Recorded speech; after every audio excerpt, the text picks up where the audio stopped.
अस्सलाम वालेकुम नाज़रीन, मैं हूं सारा शाह। एक बार फिर आपके साथ इन्फर मीडिया चैनल में खुश आमदीद कहती हूं। आज हम बहुत ही खूबसूरत शहर बहावलपुर में मौजूद हैं जो हिस्ट्री से भरपूर है। और आज हम जिस जगह खड़े हैं ये आपको नज़र आ रहा है नूर महल है। एक्चुअली नूर महल के बारे में थोड़ा सा आपको मैं डिटेल बता दूं कि नूर महल जो है बहावल खान ने अपनी वाइफ की निशानी के लिए तौर पर अपनी मोहब्बत के लिए बनाया था। तो बहावलपुर की जो आपको बताई जाए हिस्ट्री, तो ये पीछे बिल्कुल नज़र आ रही है हमें कि बहावलपुर जो है एक्चुअली 320 BC से जो है चलता आ रहा है। और इसकी लास्ट फैमिली थी अब्बासी फैमिली 1727 AD में। और अब्बासी फैमिली में जो है उसी ने ही बहावलपुर को अपना नाम दिया था, बहावल खान 5 ने। और उसके बाद अगर आप देखें इसकी हिस्ट्री में तो आपको पाकिस्तान के जो 7 दरिया हैं, सिंध, चनाब, सतलुज, रावी और झेलम, ये सारे कनेक्ट करते हुए आते हैं। और बहावलपुर का उसके बाद आप इंट्रोडक्शन फर्स्ट देखें तो एक्चुअली इसकी जो सिविलाइजेशन है वो हाकरा से स्टार्ट होती है, हाकरा से होती हुई और एक्चुअली जाके कनेक्ट करती है ये मोहनजोदड़ो और हड़प्पा से। तो इसी तरह से ये बहुत ही खूबसूरत आप ये महल देख सकते हैं। नूर महल बहावलपुर में आपको मिलता है और इसकी जो लोकेशन है बहुत ही खूबसूरत, गोल्ड और ऑफ वाइट और ब्राउन के साथ वुडन काम है और बहुत ही प्यारी और यूनिक किस्म की जो है यहाँ पे आपको इसकी डिटेल्स मिलती हैं। यहाँ पे आपको अपने सराउंडिंग्स में देख सकते हैं कि इसकी मैपिंग है, कहाँ कहाँ से ये कनेक्ट करता है और इसकी सिविलाइजेशन और इसके बहावलपुर की हर एक चीज़ यहाँ पे आपको बताते हैं। इसमें एक्चुअली मिस्र के साथ इंडियन ओशन, अरेबियन ओशन, ये सब के सब इसके साथ इंडस वैली कनेक्ट करते हैं। और इससे पहले जितना भी बहावलपुर का कनेक्शन था वो सारे का सारा समंदरों के थ्रू ही किया जाता था और ज़मीनी के थ्रू। और इसके बाद अगर आप देखें इसकी जो काम है, इसका ऊपर का आप देखें, इसका जो गुंबद बना हुआ है, इसकी जो सराउंडिंग्स हैं बहुत ही खूबसूरत, बहुत ही वाइड किस्म की हैं। तो और इसके अलावा आप इसके देख लें, फोर्ट ऑफ शोलिस्तान है यहाँ पे। और यहाँ पे आपको जो है एक हम छोटी सी डॉक्यूमेंट्री भी दिखाते हैं, यहाँ पे ये बताते हैं। 1947 में रियासत बहावलपुर का शुमार बड़े सगीर की खुशहाल तरीन रियासतों में होता है जिसमें हुक्मरान और अवाम की अक्सरियत मुसलमान थी। अक्टूबर 1947 में नवाब सादिक पंजम ने रियासत बहावलपुर का पाकिस्तान के साथ गैर मशरूत इल्हाक का ऐलान किया।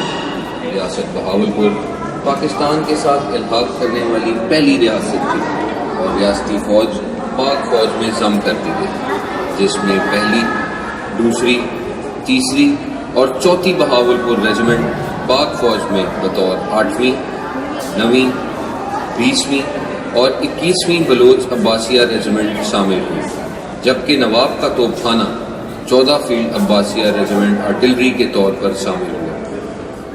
दरबार महल बहावलगढ़ महलात का हिस्सा है जिसमें फरुख महल, निशात महल, बारादरी और एक मस्जिद शामिल है। दरबार महल मुरब्बा नुमा और शेडोल डिज़ाइन का हामी है जिसके कोनों पर हस्त पहलू कमरे हैं। महल की तामीर 4 फुट ऊंचे प्लेटफॉर्म पर की गई है। महल में मौजूद 6 परत मेहराब और झरोखे मुस्लिम फ़न तामीर की अक्कासी करते हैं, जबकि रिलीफ मेहराब हिंदू तर्ज तामीर और प्याज नुमा गुंबद सिख तर्ज तामीर की अक्कासी कर रहे हैं। दरबार महल का एक क्लासिकल पहलू ये है कि इसमें संगे सुर्ख, फर्श और बारादरी की तामीर में इस्तेमाल हुआ है, जो कि संगे आगरा के नाम से भी जाना जाता है। यही पत्थर आगरा किला और लाल किला नई दिल्ली की तामीर में भी इस्तेमाल हुआ है। ये महल 1908 से 1927 तक 20 साल के अरसे के लिए खाली रहे। ये ख्याल जाहिर किया जाता रहा कि इन महलात की तामीर की वजह से इनके बानी नवाब बहावल खान अब्बासी पंजम 23 साल की कम उम्र में वफात पा गए। दरबार महल में दाखिल होते ही दाईं तरफ एक खूबसूरत दफ्तर मौजूद है जो कि 1932 से 1955 तक वजीर आजम रियासत बहावलपुर के दफ्तर के तौर पर इस्तेमाल होता रहा। आजकल ये दफ्तर जनरल ऑफिसर कमांडिंग 35 डिवीज़न के ज़ेरे इस्तेमाल है, जिसे आम इस्तिलाह में पेलिकन डिवीज़न कहा जाता है। इसकी वजह नवाब की अफवाज का निशान है। महल में मजीद आगे बढ़ते ही एक हश्त पहलू कमरा मौजूद है जिसमें 4 अतराफ से दाखिल हुआ जा सकता है। इस कमरे में निहायत दिलकश गैलरी मौजूद है जो लोहे की ब्रैकेट से नस्ब है, जिसे इसी तर्ज की लोहे की रेलिंग से मुज़य्यन किया गया है। दरबार महल का एक और क्लासिकल पहलू छत اور دیوار پر کی گئی کندہ کاری اور تصاویر.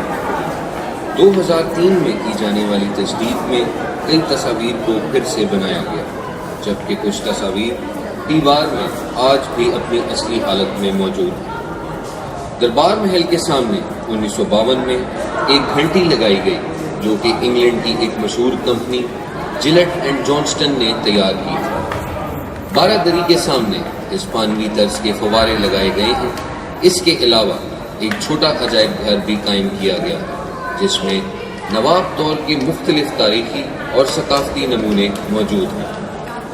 پاکستان آرمی نے اس قومی ورثے کی دیکھ بھال پر کثیر وسائل خرچ کیے ہیں اور آج یہ شاہکار ہمارے پاس نواب صادق پنجم کی میراث ہے.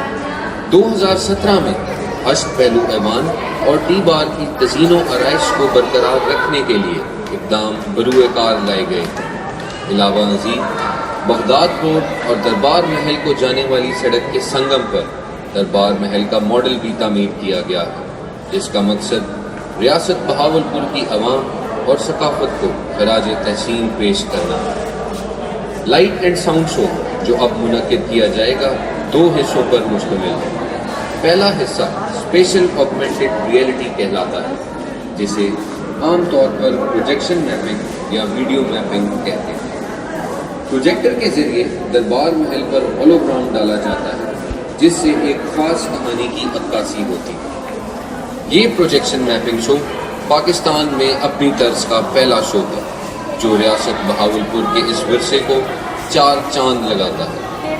اسی طرز کے شو اہرام مصر، پراگ میں موجود فلکیاتی ٹاور اور اورلینڈو میں موجود ڈزنی لینڈ کی سنڈریلا کیسل پر بھی منعقد ہوتے ہیں. شو کے دوران دربار محل کی تعمیری خصوصیات کو آویزاں کرنے کے ساتھ ساتھ ریاست بہاولپور کا علم بھی دکھایا جائے گا. وقت کے گزرنے کی عکاسی دن رات کے رد و بدل، انٹرسٹیلر، محل پر چڑھتی بیل اور موسموں کی تبدیلی سے کی گئی. افواج بہاولپور کی حرکت پذیری، تحریک آزادی اور بہاولپور کی پاکستان میں شمولیت کو بھی دکھایا گیا. ریاست بہاولپور کا جھنڈا اور مشہور عمارات کی عکاسی بھی اس شو کا حصہ ہے. شو کے دوسرے حصے میں آپ کے دائیں جانب نشاط محل، بائیں جانب بارہ دری اور سامنے شاندار دربار محل کو متعدد حصوں میں روشن کیا جائے گا. اس جادوئی نظارے کے ساتھ ہم آہنگی سازوں کا میل بھی سنایا جائے گا جسے آلسو اسپراگ داراتسترا بھی کہتے ہیں. اب سے کچھ دیر میں لائٹ اینڈ ساؤنڈ شو کا باقاعدہ آغاز ہوگا. ہم امید کرتے ہیں کہ آپ اسے محظوظ ہوں. شکریہ.